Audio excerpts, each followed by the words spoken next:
Hello everyone. BSc physics की class में आप सभी का स्वागत है। और आज हम लोग डिस्कस करेंगे ब्रैग का नियम क्या होता है। इसके पहले लेक्चर्स में हमने डिस्कस किया था लावे का समीकरण क्या है। लावे लावे ने हमें ये बताया था कि अगर हमें किसी क्रिस्टल के इंटरनल स्ट्रक्चर की स्टडी करनी है तो हमें क्या करना होगा, डिफ्रैक्शन पैटर्न्स का यूज़ करना होगा। मतलब कि क्रिस्टल की स्टडी करने के लिए उसमें हमें एक्सरे इंसिडेंट करानी पड़ेगी और आफ्टर इंसिडेंट जो हमें स्कैटरिंग पैटर्न्स मिलेंगे, स्कैटरिंग के जो डिफ्रैक्शन पैटर्न्स मिलेंगे, उसके बेसिस पे हम बता सकते हैं कि वो क्रिस्टल किस टाइप का है। वो सिंपल क्यूबिक हो सकता है, बॉडी सेंटर्ड हो सकता है, या फिर फेस सेंटर्ड हो सकता है, या फिर और भी टाइप के क्रिस्टल हो सकते हैं। तो इसके बेसिस पे ही लावे के जो मेथड्स थे उसको आगे बढ़ाते हुए ब्रैग्स ने क्या किया था, अपना नियम दिया था। तो उसको अब आज डिस्कस करेंगे।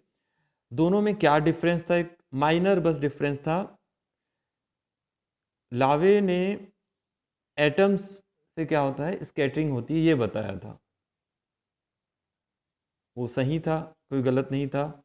ब्रैग्स ने क्या किया था, प्लेन से स्कैटरिंग की स्टडी की थी, मतलब कि क्रिस्टल प्लेन से इसकी स्टडी की थी। तो हम क्या करेंगे, आज इसी को डिस्कस करने वाले हैं। तो चलिए आगे बढ़ते हैं फिर। ब्रैग्स लॉ क्या होता है, जब कोई एक्स किरण किसी क्रिस्टल तल पर आपतित होती है तो वे क्रिस्टल के परमाणुओं द्वारा विवर्तित हो जाती है। ब्रैग ने संपोषी व्यतिकरण विवर्तन के लिए एक नियम प्रतिपादित किया जिसे ब्रैग का नियम कहते हैं। इंग्लिश में भी पढ़ लेते हैं एक बार। When an X-ray is incident on an crystal plane then these ray are diffract from atoms of crystal planes. Bragg introduced a law to study the crystal for constructive diffraction is called Bragg's law. तो ये तो लावे ने भी बताया था, लेकिन Bragg's ने क्या किया था, उसको क्रिस्टल प्लेन के बेसिस पे बताया था और उसके बेसिस पे हम पढ़ेंगे आगे। तो ये देखिए, ब्रैग्स का जो पिक्चर था वो कुछ इस तरह का था कि ब्रैग्स ने क्या बताया था कि क्रिस्टल के अंदर, हमें पहले से पता है कि क्रिस्टल के अंदर रेगुलर एंड पीरियोडिक अरेंजमेंट में एटम्स होते हैं और वो एटम्स क्या करते हैं, एक क्रिस्टल प्लेन को जनरेट करते हैं, पैरेलल क्रिस्टल प्लेन को जनरेट करते हैं। तो उसी के बेसिस पे अगर हम देखें कि ये एक एटम हो गया, ये दूसरा, ये तीसरा, वैसे ही ये क्रिस्टल प्लेन्स हो गया। ठीक है, इंसिडेंट रे हो गई after reflection. Okay, this condition. देखिए यहाँ पर सबसे पहले कि रे इंसिडेंट हुई, पहली रे इंसिडेंट हुई तो पहले प्लेन से रिफ्लेक्ट हो गई या स्कैटर्ड हो गई। दूसरी रे इंसिडेंट हुई, दूसरे प्लेन से क्या हो गई, स्कैटर्ड हो गई। तो इसी को इन्होंने बताया था यहाँ पर कि प्लेन से क्या हो रहा है, स्कैटरिंग हो रही है। और इसके बेसिस पे हम क्या करते हैं, इसकी स्टडी करते हैं कि अगर मान लेते हैं कि डिफ्रैक्शन पैटर्न्स कम मात्रा में हो रहे हैं तो क्रिस्टल का स्ट्रक्चर क्या है, सिंपल है। और अगर डिफ्रैक्शन पैटर्न्स या डिफ्रैक्शन के धब्बे हैं वो ज़्यादा हो रहे हैं स्क्रीन पर, तो वो क्या है, थोड़ा सा कॉम्प्लिकेटेड टाइप का है। हो सकता है बॉडी सेंटर्ड हो या फेस सेंटर्ड भी हो सकता है। और हमें पता है कि दो क्रिस्टल प्लेन के बीच की सेपरेशन क्या कहलाती है, इंटरप्लेनर स्पेसिंग या फिर जालक अंतराल, लैटिस इंटरवल कहते हैं इसे। तो इसको डी माना गया। तो हम आगे बढ़ते हैं थोड़ा सा कि एक्सरे कैसे स्कैटर्ड होती है किसी भी एटम्स पे पढ़ने के बाद। एटम का स्ट्रक्चर क्या होता है, nucleus, neutron plus proton, and electron क्या करता है, उस न्यूक्लियस के चारों ओर चक्कर लगाता है। तो हम यहाँ समझते हैं कि जब कोई एक्सरे किसी एटम पे पड़ती है तो वो क्या करती है, इलेक्ट्रॉन को वाइब्रेट करवा देती है। क्यों, क्योंकि एक्सरे क्या है हमारी, एक्सरे क्या है, एक इलेक्ट्रोमैग्नेटिक रेडिएशन है जो क्या करेगी, इलेक्ट्रॉन चार्ज पार्टिकल है तो इलेक्ट्रॉन को क्या कर देगी, वाइब्रेट करवा देगी। और वाइब्रेट करने से क्या होगा, इलेक्ट्रॉन एक्सेलरेट हो जाएंगे। एक्सेलरेट होंगे तो क्या करेंगे, इसका मतलब क्या हुआ कि उन्होंने एक्सरे को एब्जॉर्ब कर लिया है और वो कुछ एनर्जी को एब्जॉर्ब करने के बाद वाइब्रेट कर रहे हैं, एक्सेलरेट हो रहे हैं।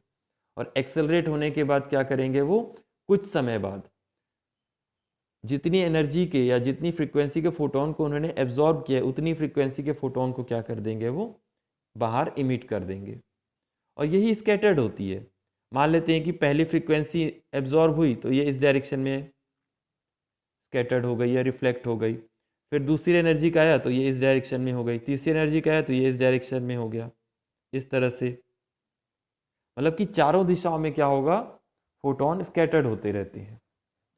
तो यहाँ पर ये कॉन्सेप्ट होता है कि इलेक्ट्रॉन एक्साइट हो जाता है और एक्साइट होने का मतलब कि वो एब्जॉर्ब करता है और कुछ समय बाद क्या करता है, वो उसको इमिट कर देता है। और जिससे हमें क्या मिलता है, एक्सरे डिफ्रैक्शन पैटर्न्स मिलते हैं। यहाँ पर ये एक क्वेश्चन ये भी रहता है कि इलेक्ट्रॉन चार्ज पार्टिकल है इसीलिए एक्साइट होता है, और साथ में जो न्यूक्लियस है वो भी तो एक चार्ज पार्टिकल है। न्यूक्लियस के अंदर क्या पाया जाता है, प्रोटॉन पाया जाता है, वो भी एक चार्ज पार्टिकल है। लेकिन वो न्यूक्लियस को वाइब्रेट क्यों नहीं कर पाता, इसका रीज़न ये है कि इलेक्ट्रॉन और न्यूक्लियस में सबसे भारी कौन है, न्यूक्लियस है। इलेक्ट्रॉन हल्का पार्टिकल है इसलिए उसको एक्साइट करना आसान होता है एज कंपेयर टू न्यूक्लियस। ठीक है, आगे बढ़ते हैं फिर। तो मैंने आपको भी बताया कि किस तरह से एक्सरे डिफ्रैक्शन होता है किसी एटम से टकराने के बाद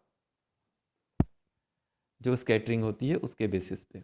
तो यहाँ पर ये भी जानना ज़रूरी है कि हम केवल एक्सरे को ही क्यों यूज़ करते हैं, इलेक्ट्रोमैग्नेटिक रेडिएशन में विजिबल लाइट को क्यों नहीं यूज़ करते, अल्ट्रावायलेट लाइट को, माइक्रोवेव को, रेडियो वेव को, इन सब लाइट को क्यों यूज़ नहीं करते एक्सरे डिफ्रैक्शन की स्टडी करने के लिए या फिर क्रिस्टल की स्टडी करने के लिए, केवल एक्सरे ही क्यों यूज़ कर रहे हैं। तो इसका रीज़न क्या है उसको समझते हैं। हमें पता है कि जो एक्सरे की जो वेवलेंथ रेंज होती है वो 1 एंगस्ट्रॉम टू 10 एंगस्ट्रॉम होती है, मतलब कि एंगस्ट्रॉम रेंज की होती है, या फिर इसको हम 10⁻10 मीटर बोल सकते हैं।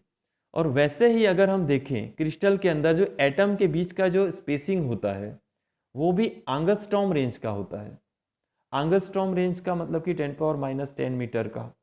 और हमें पता है कि अगर डिफ्रैक्शन पैटर्न्स हमें देखना है तो जो लाइट इंसिडेंट हो रही है उसका वेवलेंथ और जो बीच का जो सेपरेशन है जिस वो ऑब्स्टेकल से वो टकराएंगे उनके बीच का सेपरेशन भी क्या होना चाहिए, इंसिडेंट वेव के वेवलेंथ के इक्वल होना चाहिए, तभी क्या हो सकता है, हमें पैटर्न्स दिख सकता है। तो इसलिए हम क्या करते हैं, एक्सरे को यूज़ करते हैं। तो इसलिए आपको ये क्लियर हो गया होगा कि हम एक्सरे क्यों यूज़ करते हैं, बाकी और लाइट यूज़ नहीं कर सकते। और यहाँ पर हम ये भी कह सकते हैं कि क्रिस्टल जो है एक नेचुरल ग्रेटिंग का काम करता है एक्सरे डिफ्रैक्शन पैटर्न्स देखने के लिए।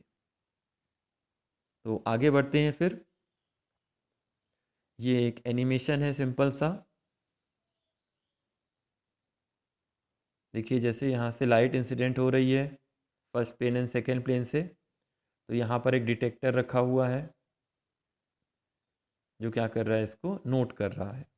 और वो डिपेंड करता है कि वो किस डायरेक्शन में रिफ्लेक्ट होगी। ये एंगल क्या होता है, ये जो थीटा एंगल लिखा हुआ है जो सरफेस से बन रहा है, प्लेन के सरफेस से बन रहा है, इसको कहते हैं हम ग्लेंसिंग एंगल या फिर पृष्ठ स्पर्शी कोण। इसको ध्यान रखना जरूरी है। हाँ, यहाँ पर देखिए मैंने इस डायग्राम को बनाया है सिंपल सा। ये बहुत सारे एटम्स हैं जो रेगुलर अरेंज हैं और एटम्स मिलकर क्या बनाते हैं, एक प्लेन का निर्माण करते हैं। और दोनों प्लेन्स के बीच के सेपरेशन क्या होता है, डी होता है, जालक अंतराल कहते हैं जिसे, या फिर लैटिस इंटरवल कहते हैं। एक रे इंसिडेंट हुई first plane on second plane पर, और आफ्टर इंसिडेंट ये रिफ्लेक्ट हो गई। ये एक ही डायरेक्शन में रिफ्लेक्ट नहीं होगी, बहुत सारे डायरेक्शन में होगी जिसको स्कैटरिंग कहते हैं। ठीक है, ये ध्यान देना ज़रूरी है। तो यहाँ पर ये समझते हैं कि जब लाइट इंसिडेंट होती है तो फर्स्ट प्लेन में इंसिडेंट हो रही है फर्स्ट एटम में, सेकेंड प्लेन में सेकेंड एटम में। तो इस तरह से इंसिडेंट हो रही है, तो जो लाइट एक्सरे है वो यहाँ से यहाँ तक तो सेम है, मतलब कि इंसिडेंट यहाँ से यहाँ तक सेम है और रिफ्लेक्टेड यहाँ से यहाँ तक सेम है, लेकिन इनका जो पाथ डिफरेंस है वो डिफरेंट है for this atom and for this atom. तो हम क्या करेंगे इसके लिए, ए बी एक परपेंडिकुलर ड्रॉ करेंगे इंसिडेंट लाइट पर, और ए डी एक परपेंडिकुलर ड्रॉ करेंगे रिफ्लेक्टेड और स्कैटर्ड एक्सरे लाइट पर। और हम क्या करेंगे, इससे पाथ डिफरेंस निकाल लेंगे, परपेंडिकुलर ड्रॉ करेंगे A B and A D, और हमारे पास क्या मिलेगा, B C and C D क्या होगा, हमारा पाथ डिफरेंस होगा। तो इसको कैलकुलेट करेंगे हम, मार्ग अंतर या फिर path difference for maximum intensity n lambda के बराबर होना चाहिए। और हम इस डायग्राम से क्या करेंगे, पाथ डिफरेंस को निकालेंगे। इस डायग्राम में देख लीजिए, B C plus C D क्या होगा, हमारा पाथ डिफरेंस होगा। तो इसी में हम पढ़ेंगे थोड़ा सा, from triangle A B C, ये जो ट्राइंगल दिख रहा है ये वाला, मैंने इसको यहीं से निकाला है। देखिए ए बी सी ट्राइंगल दिख रहा होगा,